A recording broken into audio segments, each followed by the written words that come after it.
Are you starting your own business, or maybe you have been in business for a couple of years, but you're just looking for that little piece of advice that's maybe going to help you tip over the edge or just be better in 2025? Well, I've been in business for 8 years now, just celebrated it in October 2024, and I'm going to share a couple business lessons that I learned as a small business owner and a solopreneur in 2024. Before we jump into it, I'm Logan Clements. I'm a freelance event producer based in Seattle, Washington, but I execute events here and all over the world. I do want to remind you to like, subscribe, turn on that little notification bell so you get notified every single Monday when I drop new videos. I'm also the co-host of the Better Events podcast with fellow event pro Mary Davidson. We drop new episodes every single Wednesday where we dive even more into some of these topics that I talk about here on YouTube. One of my favorite annual episodes we do at the start of every year is we set goals. And we actually go back and listen to the goals that we recorded a year ago. We get to react to them, see how we did, and set new ones for the future. And I just really enjoyed that process as a business owner. So listen wherever you listen to podcasts. So this video is one that I honestly wish existed and I could find when I was a small business owner starting out, especially because I feel like you have to learn a lot of lessons the hard way.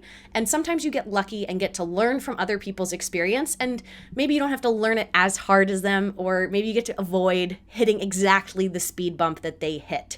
So my first lesson that I'm going to share is more specifically as a business owner in the events world. But I think you could, anytime I say events, I think you could just insert the word client and whatever your client is. But one of the lessons I learned this year was only I know the events that are the right fit, key there, right fit for me, and I need to trust my gut. This is one when I first started in business. If you had interviewed 2016 Logan, I would have told you, I don't want to be in a niche. I want to be everybody's client. I want to work with everyone. I don't want to put myself in this little box. I think I saw it as like constricting. I didn't like the idea of missing out on an opportunity.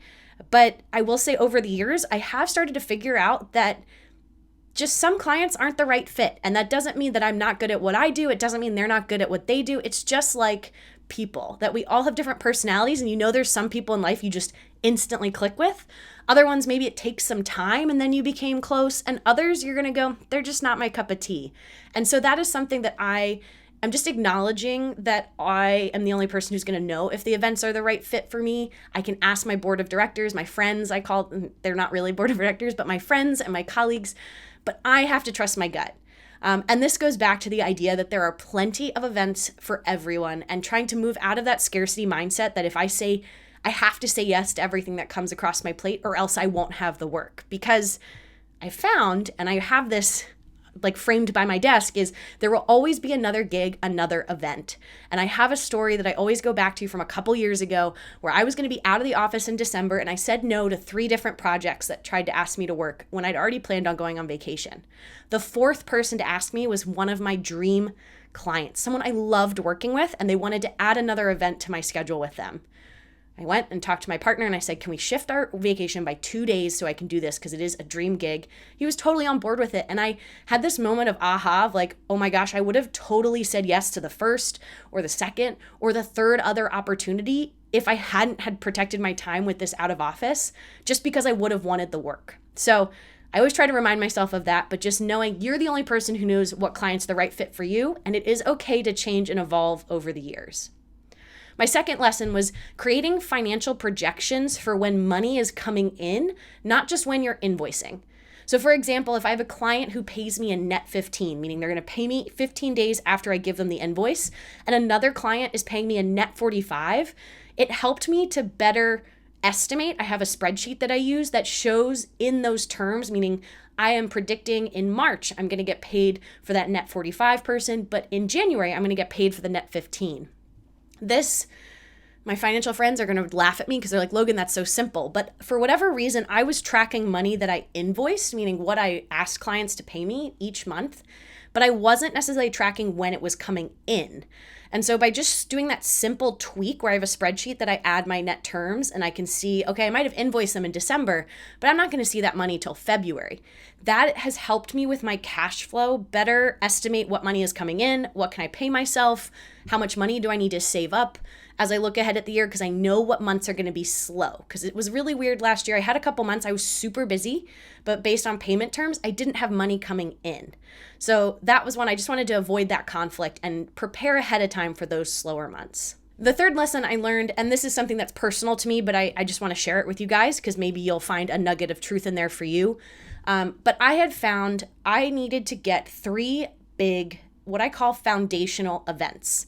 So to me, foundational events are ones that are a big ticket client, meaning they are paying me $15,000, $20,000 or more than that. I know that sounds like a lot of money. It's also a lot of work. They ask for a lot of hours. It's usually a pretty big scope and a pretty big responsibility. But I came to this realization a couple years ago when I landed my first over 20K client. And I went, wow, that was a lot of work, but that was also a really nice nest egg to know, hey, I have this much money coming in versus going off of like 10 2K clients. Then the next year I ended up getting 2 of them. And then last year I made a goal that I wanted to have 3 big over $20,000 clients a year to make that great foundation for me to then pick and choose what other work I want to take on top of that. And that mindset was so helpful for me and had me realize last year in June that I kind of hit my financial projections, and it allowed me to give myself breathing room in what I said yes to. I ended up still having a busy 2024 because I had a lot of cool projects come across my plate, but it gave me space. So maybe it's not 20,000. Maybe you're someone that's like, Logan, I deal with like $60,000 clients. Great. Or maybe it's $1,000 clients. I don't know. It's different for every business, but think about that, maybe challenge how you're thinking about your clientele and figuring out, do you have some form of foundational client that you can bring on? And my last business lesson that I learned in 2024 was that I need to factor in my job supplies, like think software, physical goods, like paper, Ubers, etc., into my event estimates. And this is something I'm actually taking into 2025. I'm just adding a certain amount in my proposals that I have to personally allocate for job supplies, because I am someone that like doesn't like to nickel and dime my client. I'm going to just do it to get the job done. And looking back at my like 2024 financials, I was like, wow, for some clients, I end up not having to get any, virtual events. You don't have to get that many things, but maybe you're paying for Dropbox storage or your extra Google Drive storage. And some of that stuff adds up. And so I'm going to be adding probably a couple $100 here and there to my invoices to make sure that I'm factoring in some of those hidden costs when it comes to events. And I'll let you know, I don't put that like on the invoices like job supplies because that's kind of confusing. But it's something I just build into my project management fee. But as a business owner, I know that money is not coming to me as the owner. That is money based on each event that is going to go towards my operating expenses to take care of some of those hidden costs that I'm not always exactly tracking per client. So those are my 4 lessons I learned as a business owner in 2024. Hopefully you learned a nugget or 2 that you can apply to your business or your business plan if you're an aspiring entrepreneur. And as always, I thank you for watching, and I'll see you in my next video. Bye.